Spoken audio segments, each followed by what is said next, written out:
All right, so like I said, I'll be presenting on behalf of Clifford Chen, who's not here because he's working pediatrician, so I'll speak on his behalf.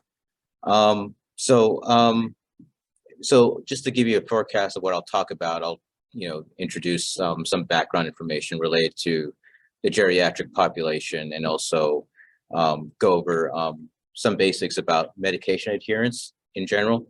And then I'll talk about the development of this patient-centric drug ontology, which includes incorporating some of our previous work related to a vaccine information statement ontology, and also utilizing patient-directed documentation, and also talk about the design of the ontology itself, and then some ongoing tasks that we're working on related to a question answering system, from a previous work. So incorporating the ontology with that system, and then talk about like the Wizard of Oz experiment for this project. Medication adherence is basically patient fulfillment of their medication regimen provided through their health provider. So it includes like whether they're continuing taking their medication and filling up their prescriptions. But poor medication adherence is one of the leading causes of mortality and morbidity, and it also causes hospitalization and poor health outcomes, and it's also an economic burden on the healthcare system. So it approximately costs about 150 million, most of which is preventable.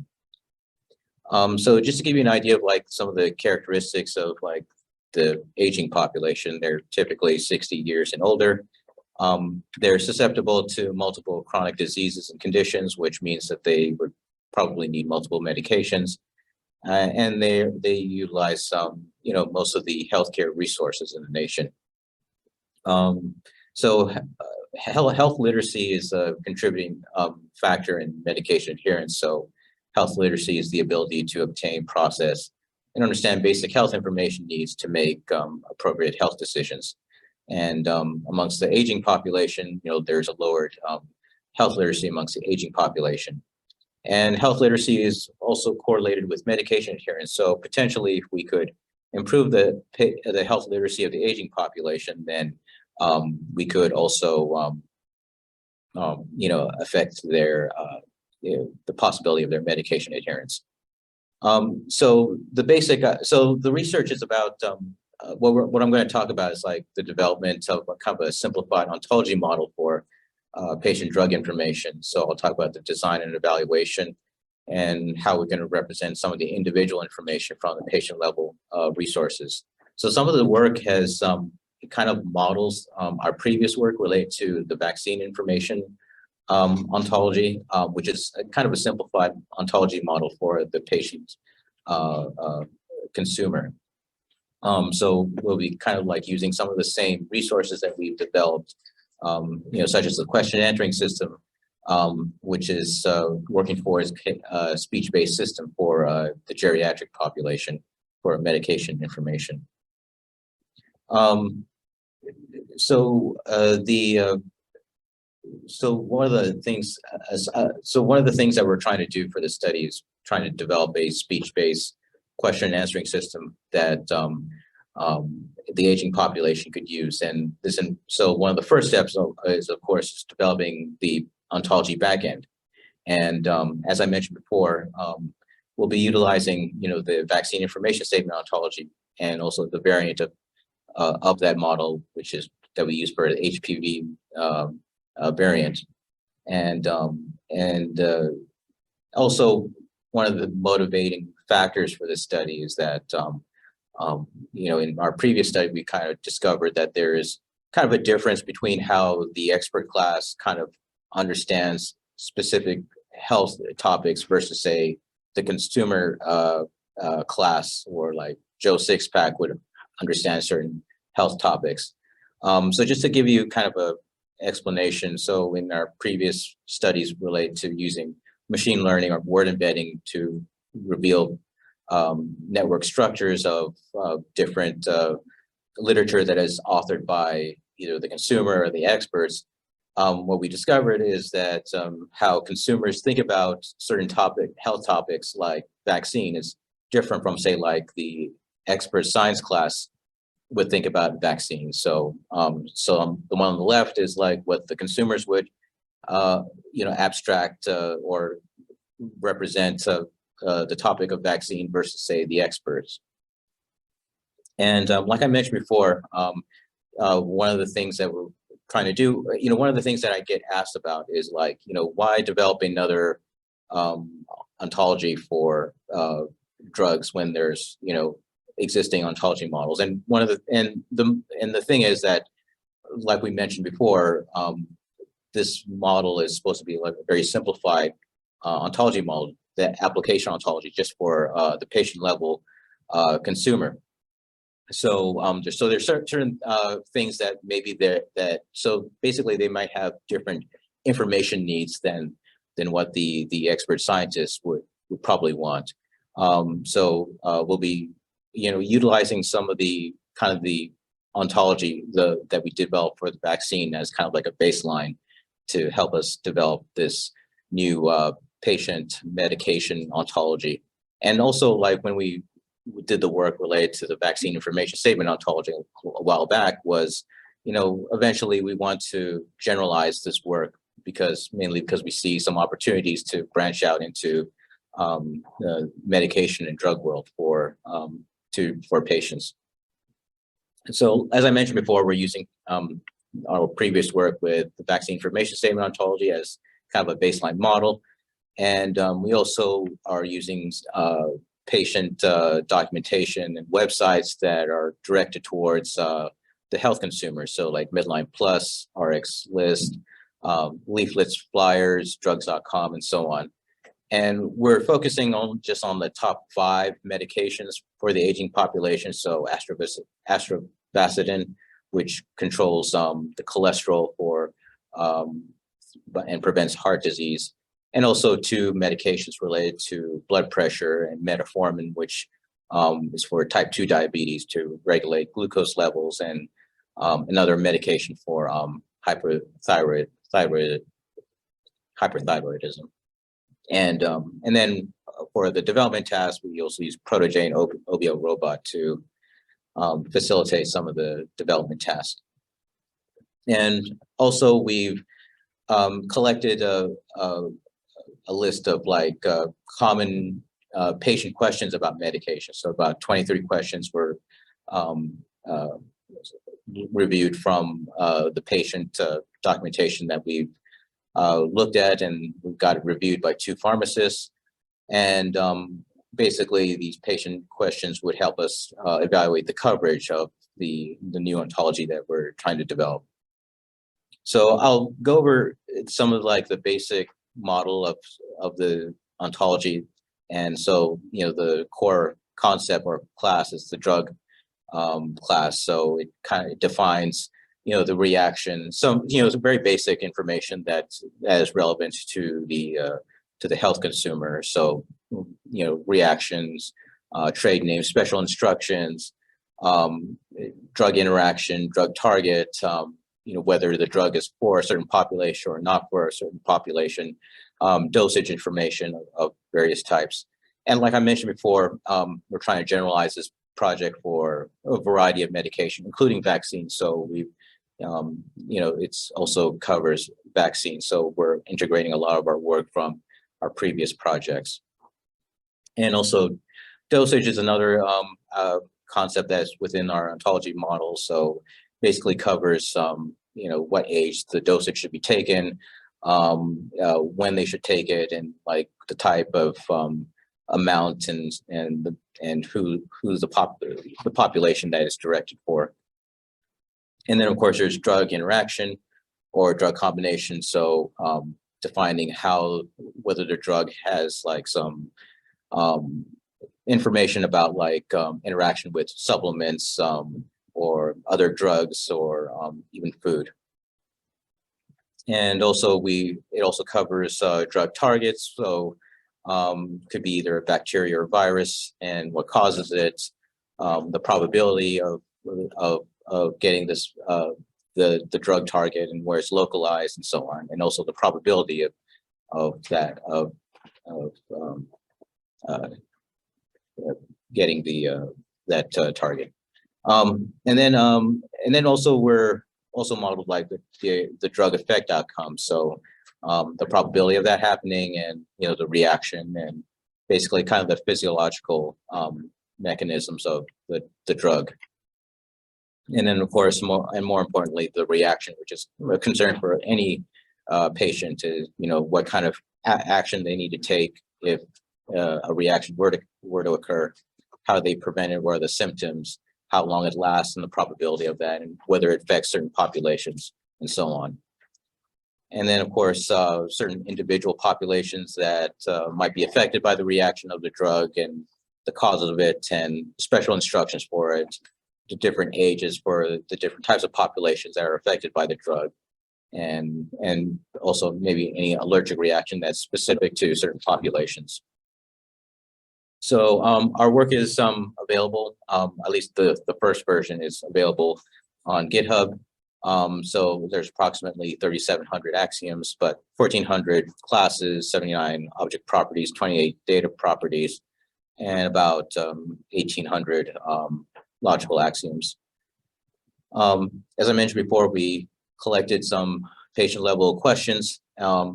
So before we actually created the final model, we had like 5 ontology models that modeled the conceptual, basically the T-box side of the ontology.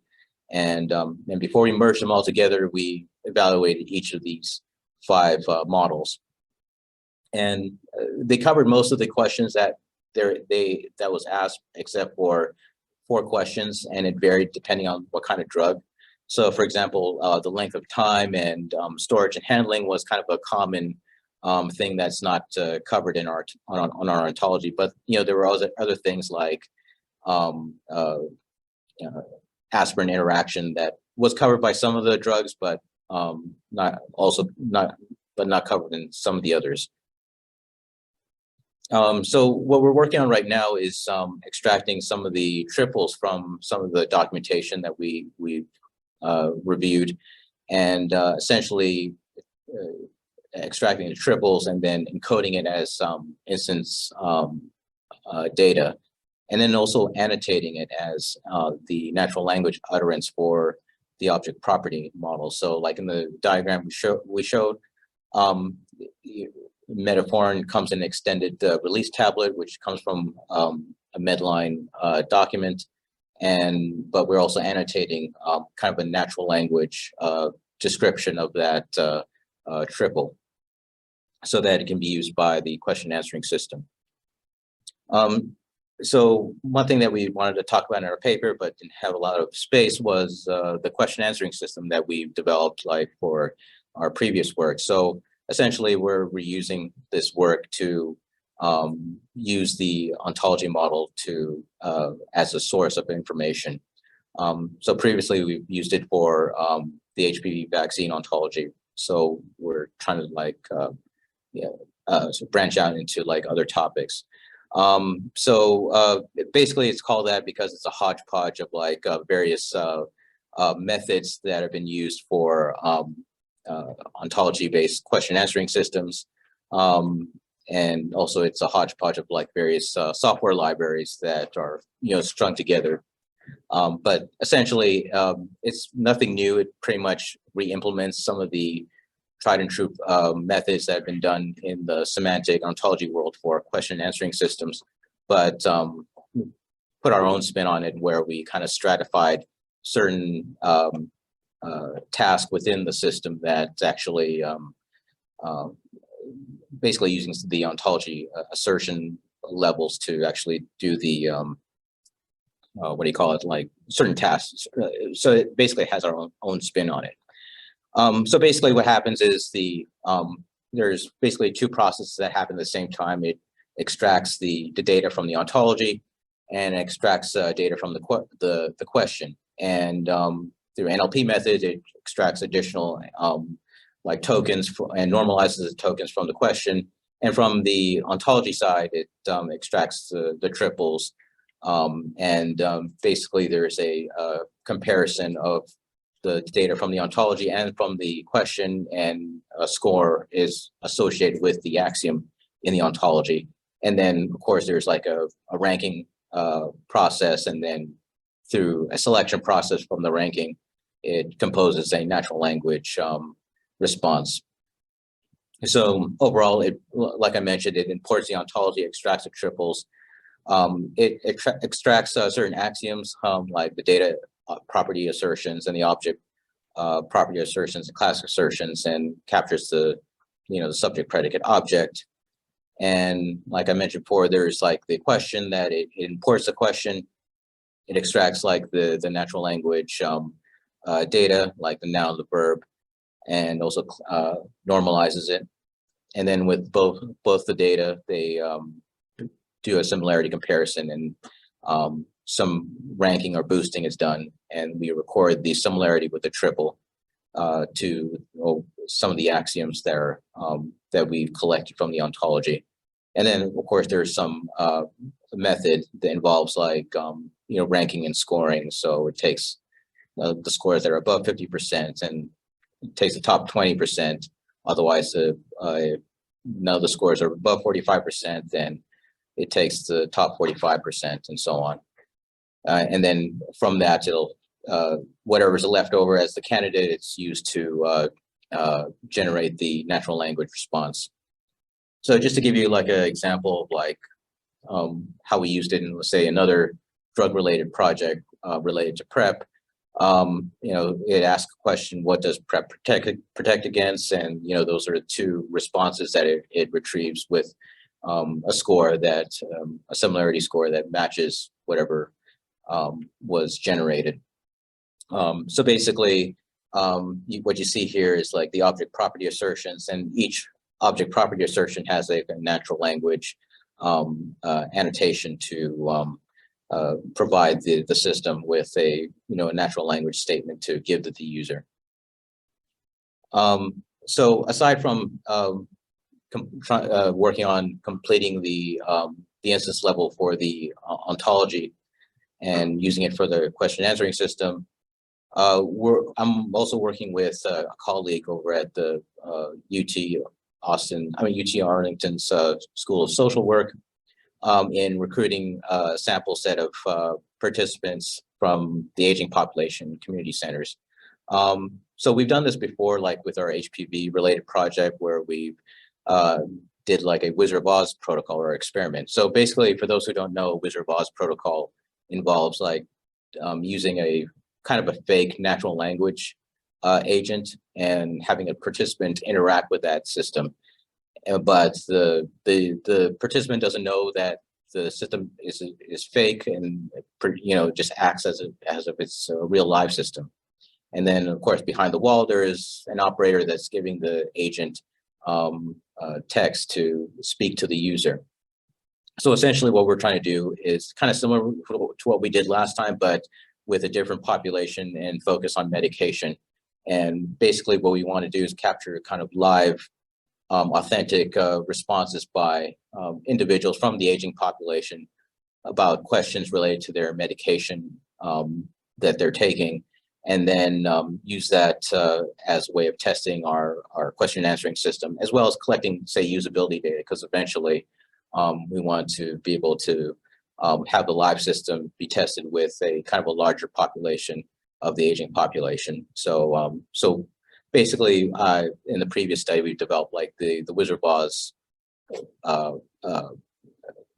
system that involves like a tablet and a laptop that connects to the iPad via Bluetooth, so that information is exchanged between the two machines instead of like going through a server, where it might be, where there's, just to avoid the complications of a participant sharing like private health information. I guess I don't have time.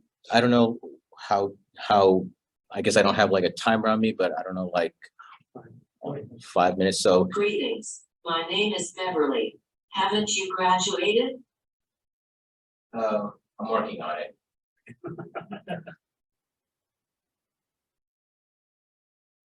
Anyways, You down for learning about the HPV vaccine? Yeah, I'm down for the program. Well, the HPV vaccine is widely available at any clinic or provider. Do you understand? Yeah, makes sense. Insurance plans will probably cover the HPV vaccine costs, but check with your insurance plan to be sure. Following me? Well, what if I don't have insurance? Well, old man, pack up your bags and go back to your igloo in Canada. Their healthcare system should pay for frostbite and the HPV vaccine. Any more questions?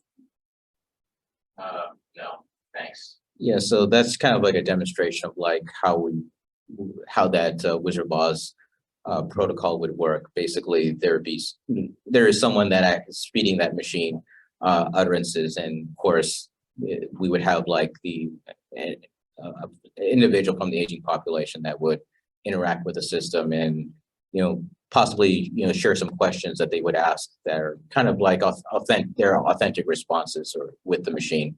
So hopefully we can like test it out with the question answering system, evaluate the ontology with the question, and then eventually just have the live system where we can actually test it with a larger population. So basically, in the focus of this phase of the study is to develop like the initial ontology to serve as the back end for this question answering system. So we're focused on the geriatric population, and we've kind of refactored a previous ontology that we envisioned to be more generalized for the medication domain for the patient level.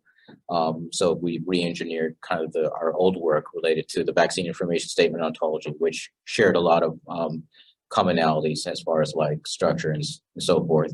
And like I mentioned, we're currently working on trying to extract the individual information from the sample patient documentation and populate the ontology, and then eventually test the question answering system with some of the sample questions, and then hopefully do kind of a preliminary human computer interaction usability test with the aging population, so that we can test the feasibility of whether we can improve the health literacy of the aging population.